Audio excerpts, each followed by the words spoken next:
foolishness. Now you only get it in your night dress. Discard all the naughty nights for niceness. Landed in a very common crisis. Estamos en el Faradio en lo que, bueno, es una llamada habitual porque todavía no ha terminado el curso escolar, pero ya empezamos a mirar al próximo. Y tenemos con nosotros a Belén González del sindicato STEC, el Sindicato de Trabajadores de la Educación en Cantabria, para que nos explique la matrícula, el proceso de matrícula del próximo curso. Muy buenas, Belén, ¿cómo estás? Pues muy buenas tardes. Muchas gracias por darnos voz aquí. Encantada de estar con vosotros. Pues para nosotros es un placer, como siempre, bueno, pues acogeros para que nos expliquéis este proceso de matrícula que está abierto hasta el próximo día 12 de mayo. La importancia, lo primero, de hacer una campaña para que la gente lo tenga en cuenta, sepa los plazos que hay y cómo funciona ese proceso de matriculación también, ¿no? Perfecto. Bueno, pues vamos a ver, como bien has dicho, el proceso de matriculación se inició el 28 de abril y va a terminar el 12 de mayo. Es importante hacer una campaña de matriculación, sobre todo como haces TEC, de matricula a tus hijos y tus hijas en la escuela pública, nos parece fundamental, porque creemos que la escuela pública es un derecho, no es un negocio, porque creemos que la escuela pública es coeducativa, porque creemos que la escuela educa de forma integral, porque es una educación que cuenta con profesionales que están comprometidos, que están preparados, que emplean las nuevas tecnologías, que innovan, que tienen proyectos educativos nuevos, porque en la escuela pública las familias participan, las familias son parte de la educación, no son clientes, no son clientes, porque la educación pública no es un negocio, como te he dicho, es un auténtico derecho, porque la escuela pública es la única que se ocupa de la escuela rural, tan importante que nos parece el mundo rural y que lo estamos dejando morir. Si una escuela desaparece, un pueblo empieza a desaparecer. Por eso, ¿quién se ocupa de la escuela rural? La escuela pública. Te podría dar muchísimas más razones por qué debes matricular a nuestros hijos en la escuela pública, pero creo que estas son fundamentales, Mm. que no es un negocio, que es un derecho. Y nosotros siempre apostamos por lo mismo. El dinero público ha de ser para la escuela pública. Entonces, se ha iniciado ese proceso. Es muy sencillo. Los padres, las madres, los tutores, las tutoras pueden acudir a los centros, solicitar los impresos, rellenarán ahí el centro que quieren escoger para sus hijas, para sus hijos en primer lugar y luego cualquiera en segundo lugar. En caso de que lo quieran hacer vía online, lo pueden hacer también a través de la página de Educantabria. Y entonces, cuando se termine este proceso de matriculación, sacarán unas listas en las que aparecerán todos los niños que han estado admitidos y excluidos. Resulta que una familia llega a Cantabria en el mes de julio y quiere matricular a su hijo. Puede matricularlo porque en septiembre siempre hay un periodo extraordinario. Si no es así, en cualquier momento del año, que por un cambio de domicilio, porque te mueves de una comunidad a otra, siempre puedes acudir a consejería, porque la escuela pública siempre ha de garantizar un puesto para todos aquellos padres, madres, tutores que lo soliciten. Bueno, es fundamental eso tenerlo en cuenta, que evidentemente la educación pública siempre tiene que servir de paraguas para cualquier tipo de situación o de contingencia que le pueda aparecer a una familia y que hace pues que no lleven a cabo un curso docente normal y corriente, sino que tengan una circunstancia que se lo haga diferente, ¿no? Eh, Efectivamente, mm, efectivamente. O sea, la escuela pública ha de acoger a todo el alumnado que solicite un puesto público ahí. A veces no es en el primer centro que te has solicitado, ¿vale? Y es en el segundo, pero siempre te tiene que proporcionar un puesto público. Evidentemente, de primero de primaria, que es cuando empieza la enseñanza obligatoria, es obligatorio, pero en la enseñanza no obligatoria, como es la educación infantil, si tú solicitas un puesto en la enseñanza pública, tienen que proporcionártelo también. mm. ¿Vale? Y Y bueno, además, creo que en Cantabria el más del 75% de padres y madres eligen la enseñanza pública. Por algo será. ujú. Importante esto que dices del elegir un centro como el primero, poder elegir otro como el segundo. Yo me imagino que habrá muchos casos en que esto se haga por la cercanía al domicilio, sobre todo si pienso en el medio rural, ¿eh? Lo normal es que pongas Claro, primero el colegio que te pilla más cerca, el segundo que te pilla más cerca, pero claro. ¿cuál es el criterio que sirve si el primero que yo he elegido no me lo dan? Vamos a ver. A la hora de adjudicarte un centro, luego hay una serie de criterios. proximidad, el colegio que tú solicites es la zona que te corresponde por el domicilio, rentas, hay un baremo. Entonces, una vez que se establece la matriculación, se sacan los puntos, todos, si hay 25 plazas y tengo 25 solicitudes, no hay ningún problema, entran todos. Si tengo 25 plazas y tengo 30, los siguientes alumnos que no entran en mi centro pasarán a la segunda opción que habían elegido. Y ese es más o menos el proceso. Como tú dices, hay familias que eligen el centro por proximidad y hay familias que eligen el centro por el proyecto educativo que se está llevando a cabo en ese centro, que les interesa, que es más adecuado al tipo de necesidades que tiene su hijo, que tiene su hija. Y entonces a veces, y no quería y tengo que meterlo, quiero hablar del Pedregal. El Pedregal es un colegio que, como sabemos, la consejería ha apostado por cerrarlo. Es un colegio que tiene su propio proyecto educativo, que las familias que eligen ese centro los llevan allí no por proximidad, sino por la educación que se está realizando, por los proyectos que llevan a cabo los docentes que están allí. Y entonces eso también hay que tenerlo en cuenta, que no solo es la proximidad, sino a veces elegimos en función de qué me oferta este centro. Como digo, la enseñanza pública desde luego cuenta con profesionales súper capacitados, que innovamos, que tenemos nuevas tecnologías, pero que también tengamos presente que los padres y las madres tienen derecho a elegir no solo proximidad, sino también qué proyecto educativo tiene este centro y por eso lo quiero llevar allí. Y el Pedregal es un caso palpable en que parece injustísimo que la administración decida cerrar un centro que tiene matrícula, que tiene alumnado, que es un colegio público, que las familias no han elegido y que de la noche a la mañana, sin más criterio que la fundación decide que quiere ese espacio, la administración no ponga ninguna pega ni ponga ningún impedimento para que lo cierren. Es increíble. Quizá en un caso como este, a mí lo que se me ocurre es que podría haber un contrato, o por lo menos, o debería de haber un contrato entre esa fundación, que es la dueña del edificio, y la Consejería de Educación para decir, bueno, porque tener una cláusula para que no me puedes decir de la noche a la mañana, yo quiero darle otro uso a este centro, que puedas decir, oye, pues me tienes que avisar, no sé, 2, 3, 5 años de antelación, me tienes que avisar de que eso va a dejar de ser un centro educativo. Evidentemente, no puede ser que una fundación que tiene además un colegio privado concertado en Castro, está concertado y que recibe dinero público, decida ahora que quiere cortar la relación con la consejería y ese edificio ya no se puede destinar a que los alumnos del Colegio El Pedregal continúen con su educación allí. Nosotros sí que estamos pidiendo a la administración que nos dé algunos datos respecto a cómo se ha hecho este deseo de cerrar el centro. Lo estamos pidiendo, pero a día de hoy aún no hemos recibido nada.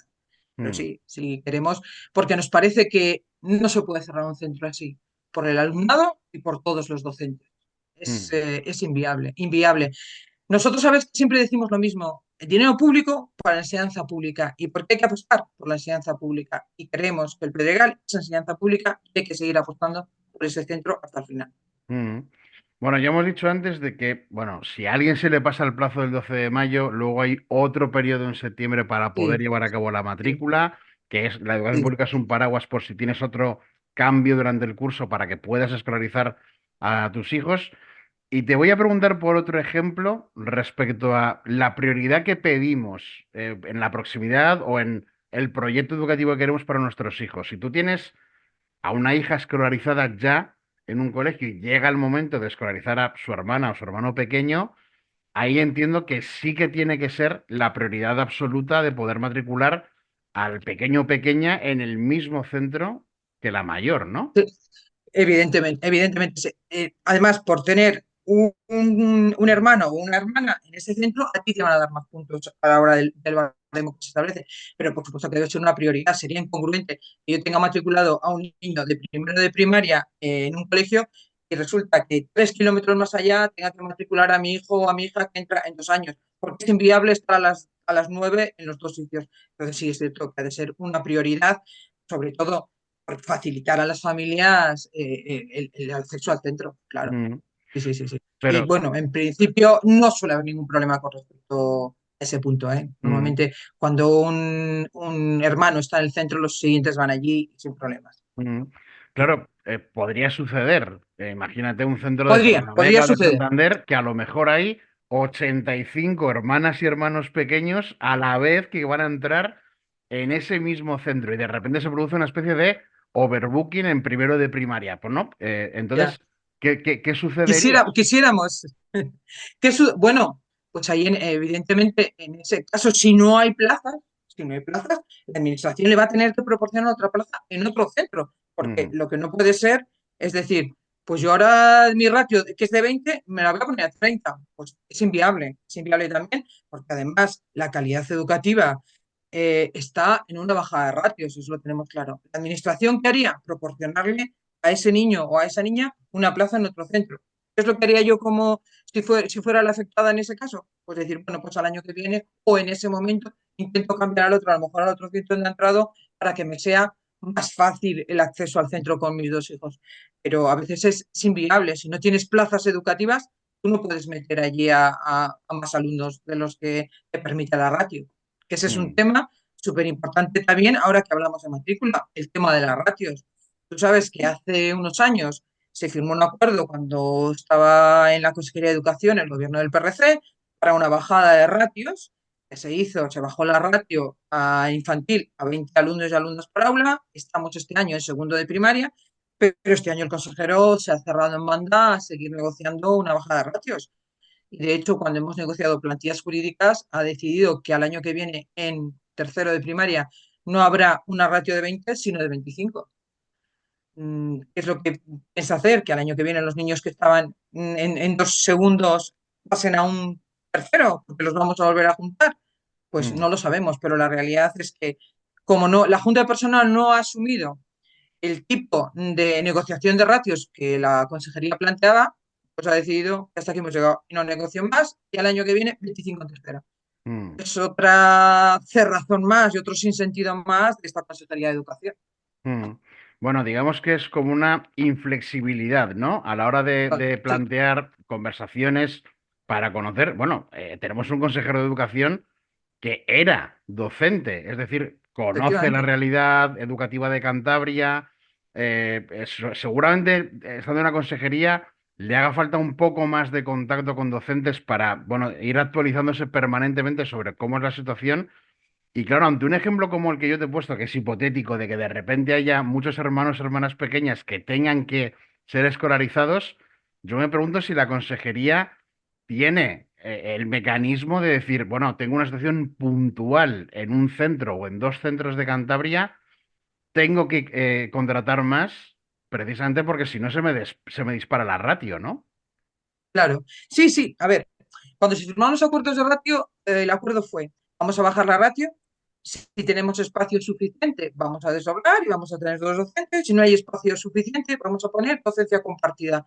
Es decir, en esta aula que tenía que haber 20, tengo 25, no pasa nada, pongo dos docentes y esos dos docentes que vienen al alumnado y hacen una docencia compartida, de tal manera que, ¿qué es lo que estamos pretendiendo con la bajada de ratio? Siempre es lo mismo. No, porque no se trata de que yo, como docente, esté más cómoda en mi aula. No, se trata de que haga una bajada de ratio, porque de ese modo le voy a hacer una educación de calidad con mis alumnos y con mis alumnas. Y voy a conseguir que el aprendizaje sea más significativo para esas niñas, para esos niños. Y voy a conseguir que todo lo que es educar, que no solo es enseñarle que dos y dos son cuatro, no, porque como ya he dicho antes, la escuela no solo enseña, la escuela educa. Eso lo voy a conseguir como bajada de ratios. Cuando les preguntas a los docentes qué sería quizás lo prioritario, qué es lo que más necesitan, siempre hablamos de esa bajada de ratios. Es Mm, inviable tener un bachillerato con 30 alumnos o con 30 alumnos. A ver, lo puedes llevar a cabo, evidentemente, pero es difícil. Mira, yo cuando empecé en educación, que empecé trabajando en educación infantil, uno de mis primeros años, yo tenía 27 alumnos de 3 años. Y dentro de ese aula, de esos 27 alumnos, tenía 3 alumnos de necesidades educativas específicas, ¿no? Porque yo trabajo en ujú. un centro referente de niños sordos y de niñas sordas. ¿Lo puedes llevar a cabo? Sí. ¿Cómo lo llevas mejor a cabo? Con 20, por supuesto, porque la calidad que le das a tus alumnos es mucho mayor, es mucho Mm. mejor. Ya que acabas de citar casos que evidentemente los hay en un montón de centros educativos, de niños que tienen unas necesidades específicas, ¿cómo veis la cobertura de estos casos? Porque claro, evidentemente es algo que hace 30 años casi ni se planteaba, ¿no? Era como, te toca esta clase y te toca esta clase, y, y como que es A o A, ¿no? No, que no había posibilidad de elegir, pero ahora ya hay cada vez más docentes que están especializados también en precisamente atender a este tipo de alumnado. ¿Cómo consigue llegar la administración pública a ello o no consigue llegar? Pues desde nuestro punto de vista, como sindicato, creemos que no se está llegando de manera adecuada. Ujú, Alumnado con necesidades, cada vez hay más. ¿Eh? Eso es palpable, está clarísimo. Te lo dice cualquier docente y en cualquier aula que entres. ¿Qué es lo que sucede? Que para dar una educación adecuada, individualizada y con todas las necesidades que tienen esos alumnos, pues ¿qué necesitamos? Más profesionales. ¿Qué necesitaríamos? Más PTs, más ALs, más orientadores, más orientadoras.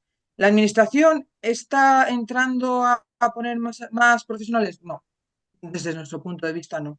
Llevamos mucho tiempo exigiendo cosas tales como vamos a crear plantillas tipo un centro de doble línea con tantas unidades, va a necesitar tantos profesionales, tantos PTs, tantos ALs, tanta orientación. No quiere entrar. Entonces, le estamos pidiendo también, vamos a entrar a hablar de ratios de alumnado de necesidades educativas específicas, alumnado de necesidades educativas especiales, tampoco quiere entrar. Entonces, en este momento nosotros creemos que hacen falta más profesionales, que hacen falta más recursos, pero recursos humanos. Está muy bien que tengamos muchas tablets, muchos ordenadores, está perfecto, ¿no? Porque son recursos que tenemos ahí que son muy útiles, pero el recurso humano jamás se puede sustituir por un ordenador. Eso está claro. mm, Lo vimos en la pandemia. ¿Qué sucedió en la pandemia? Que nos dimos cuenta que la presencialidad era fundamental, que un docente esté al lado de sus alumnos y sus alumnos es fundamental. Entonces, para atender a este alumnado necesitamos más profesionales. Los hay. ¿Qué es lo que se necesita? Evidentemente, invertir más dinero. ujú, Está claro. Pero en este momento la administración no lo está haciendo. mm. No se Eh, está invirtiendo. Habla la administración de que se va a crear un nuevo centro de educación especial, un centro específico.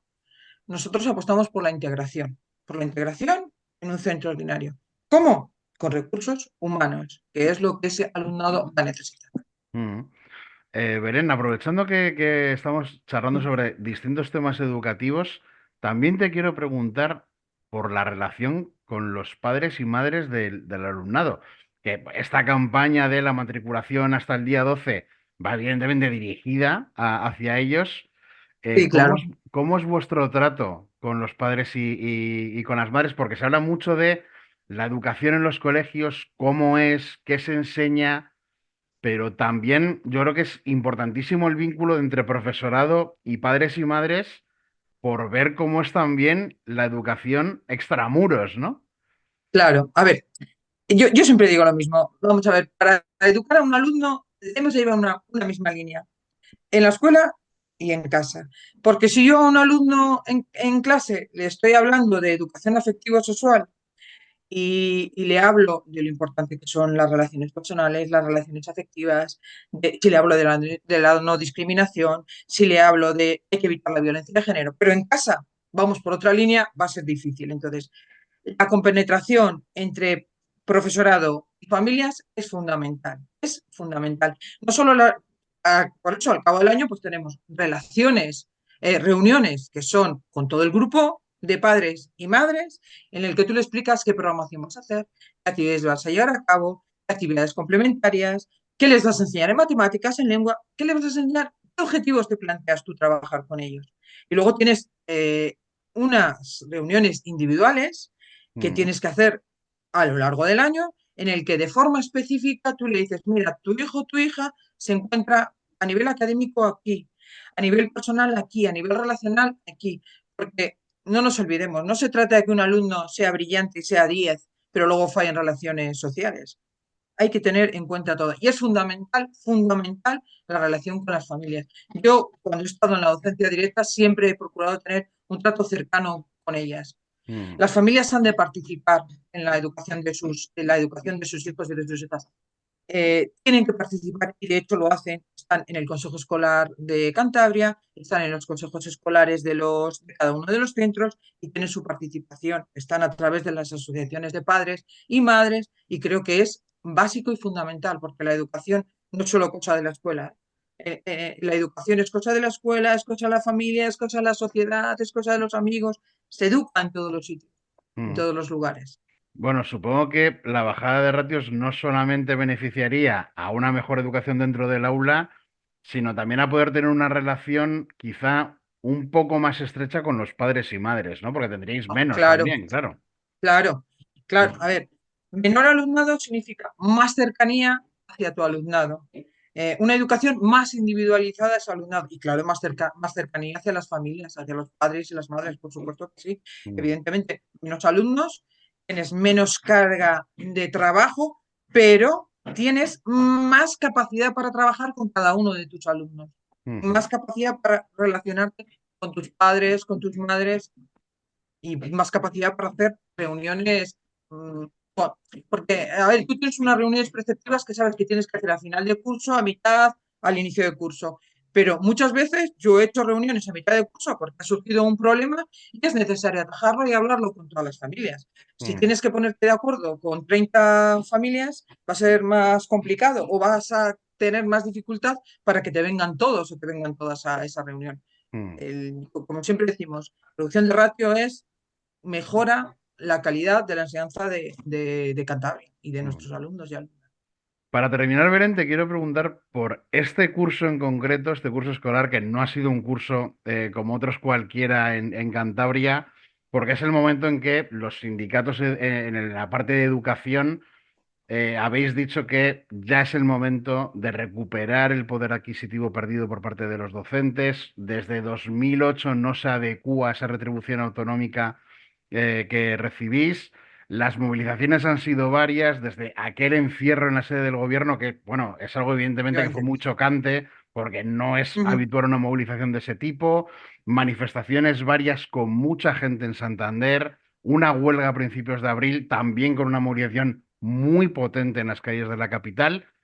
Y ahora, después de un claro desencuentro la semana pasada, ha llegado la convocatoria de una nueva huelga el 21 y el 22 de mayo en la Vale. educación de Cantabria. Cuéntanos, no sé, tu percepción como docente, como parte de un sindicato, cómo ves este trasiego de los últimos meses y si ves posible también una solución a un plazo corto o medio. A ver, eh, mm, es cierto como tú has dicho, llevamos desde el año 2008 sin una adecuación retributiva a nivel autonómico.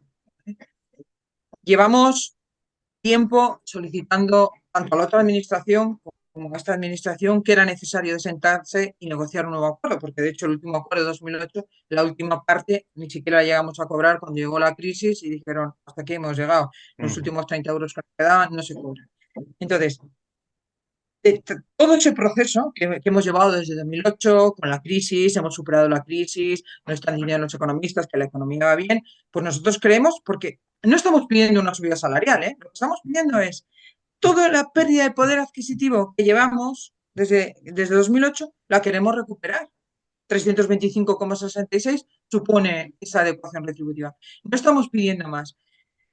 Eh, pero no solo pedimos eso, ¿eh? O sea, no solo pedimos eso. Todas las manifestaciones, todas las movilizaciones, digamos que hemos hecho, sí, la adecuación salarial es importantísimo, no, pero ¿qué estamos pidiendo? Bajada de ratios. Que se continúe negociando esa bajada de ratios, que se ha quedado estancada, por supuesto. Burocracia. ¿Qué estamos pidiendo? Tenemos que rebajar el nivel de burocracia que tenemos que soportar los docentes y las docentes en las aulas. Es necesario. ¿Qué estamos pidiendo? Queremos más profesionales para atender a todo el alumnado de necesidades. Por supuesto que estamos pidiendo. Que lo estamos haciendo, que se está atendiendo a los alumnos, pero queremos atenderlos muchísimo mejor. Entonces, son muchas las demandas. Son muchas las demandas. Y como tú dices, el último desencuentro se produjo el viernes de la semana pasada. Consideramos la Junta que la actitud del consejero le estamos pidiendo una propuesta, porque nosotros sí hemos hecho una propuesta. Y no tiene propuesta es él. Su propuesta decayó el 31 de marzo, porque dijo que hasta ahí era la fecha límite, y ahí ya no había propuesta. Entonces, nosotros hemos hecho otras propuestas y estamos pidiendo la suya. Haznos una propuesta, pero una propuesta que sea sensata. No puede ser que diga, no, os voy a ofrecer 110 euros. No, vamos a encontrar un punto medio. Vamos a negociar. Negociar no se negocia a través de decirle a los medios de comunicación, no, no, es que no traigo propuesta. Yo quiero que tú te sientes y negociemos, sin tiempo, sin tiempo. No me pongas una reunión a las 12:30 del mediodía para acabar a las 2. No, porque eso no es intención. Ponme una reunión a las 9 de la mañana si quieres y ya veremos cuándo acabamos. Porque es necesario sentarnos a negociar esa adecuación retributiva y todo lo demás que le estamos pidiendo. Porque es de justicia para los docentes. Los docentes pasamos una pandemia y nos tocó adaptarnos a una educación telemática que hasta entonces no se había hecho. Y nos dimos cuenta que podíamos hacerlo. He dicho que la presencialidad es fundamental, pero lo hicimos, nos adaptamos, llegó la ley y seguimos adaptando a la nueva ley.